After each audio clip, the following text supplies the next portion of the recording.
ازيكم عاملين ايه؟ أهلا وسهلا بيكم في القناة التعليمية عالدغري.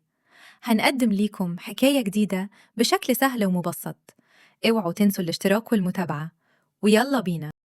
النهاردة هنتكلم عن قصة كفاح طويلة جدا. قصة استمرت 132 سنة.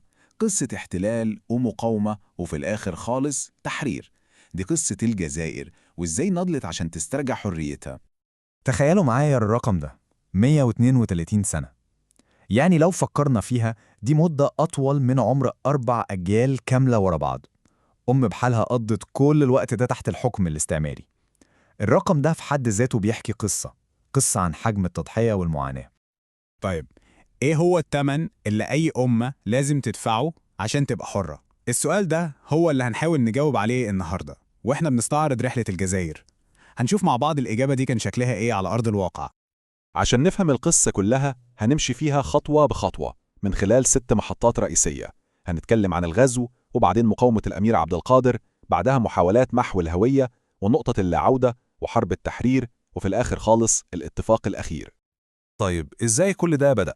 الحقيقة إن القصة بدأت بحاجة تبين تافهة جدا، لكنها كانت الشرارة اللي ولعت كل حاجة. الموضوع كله بيرجع لسنة 1827 وموقف اتعرف بعدها باسم حادثة المروحة. القصة إن الداي حسين حاكم الجزائر وقتها كان بيناقش ديون قديمة مع القنصل الفرنسي، وفي وسط الكلام لوح بمروحة كانت في إيده في وش القنصل.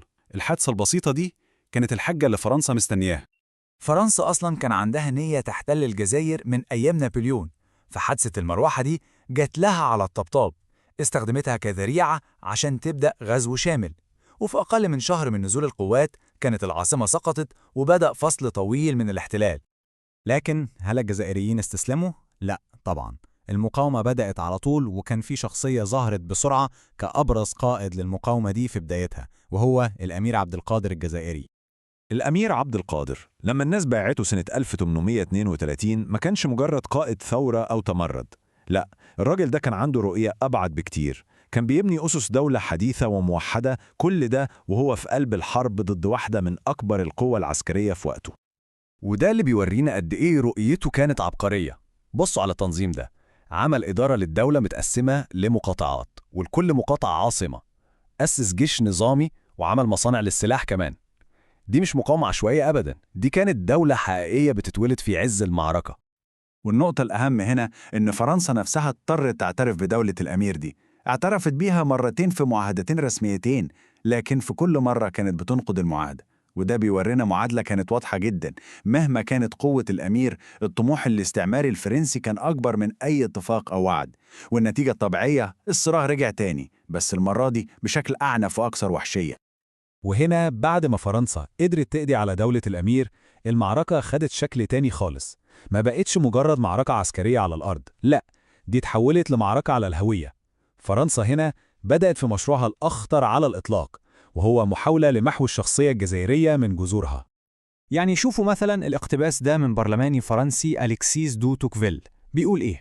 هو بيعترف بنفسه إن حربهم كانت همجية، وإنهم هزموا الجزائريين بالتدمير والجوع. التكتيكات دي كان ليها اسم الرازية، وكانت ببساطة حملات منظمة لحرق قرى كاملة وتدمير محاصيل وقتل أي حد في طريقهم. والكلام ده مش من مصادر جزائرية بس، ده بشهادة ضباط فرنسيين هم اللي كتبوا الكلام ده. الاستراتيجية كانت ممنهجة ومتكاملة. بصوا على الخطوات دي.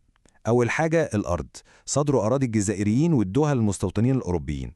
تاني حاجة اللغة، طلعوا مرسوم سنة 1938 بيعتبر اللغة العربية لغة أجنبية في بلدها. وتالت حاجة ودي الأخطر، الهوية، عملوا قانون سنة 1882 بيجبر الناس تغير اسماء عائلتها. الهدف كان واضح جدا، اقطع صلة الإنسان بأرضه بلغته وبتاريخ عيلته.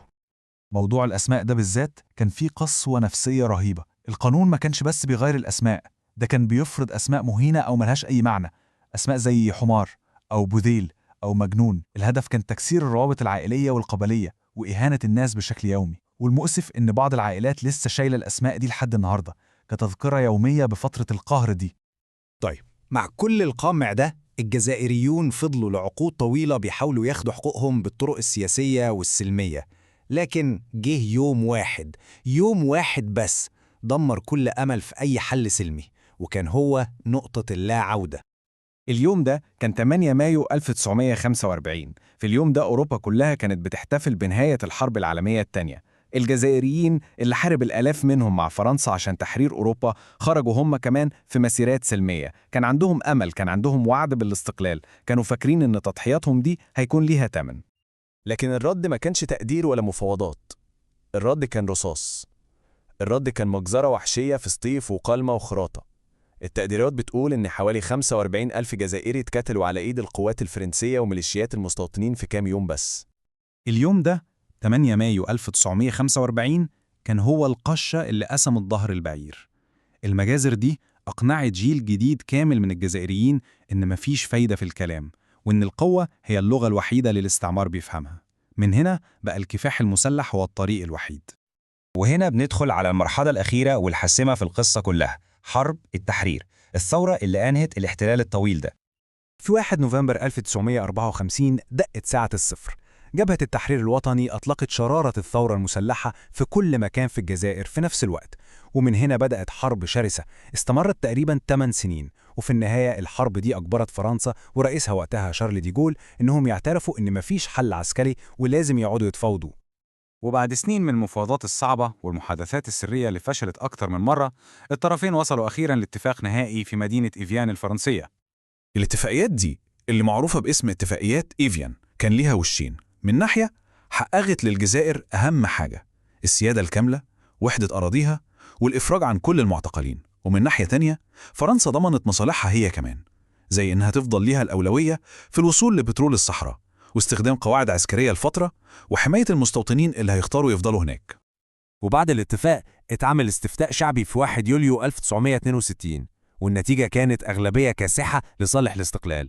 والإعلان الرسمي للاستقلال جه في يوم له دلالة رمزية كبيرة جدا، يوم 5 يوليو 1962، نفس اليوم بالظبط اللي دخلت فيه القوات الفرنسية الجزائر قبلها ب 132 و33 سنة. كأن التاريخ بيكتب نهاية الفصل ده في نفس اليوم اللي بدأ فيه. لكن الحرية دي كان ليها تمن بشري فادح ومؤلم. الأرقام اللي قدامنا دي مجرد لمحة عن حجم التضحيات اللي اتقدمت على مدار 132 سنة دي كلها. وهنا القصة بتوصلنا لسؤال أخير ومهم جدا. بعد كل النضال ده وبعد 132 سنة لاستعادة وطن، إزاي بيتم بناء المستقبل؟ إزاي أمة بتقوم من رماد حرب استعمارية طويلة بالشكل ده؟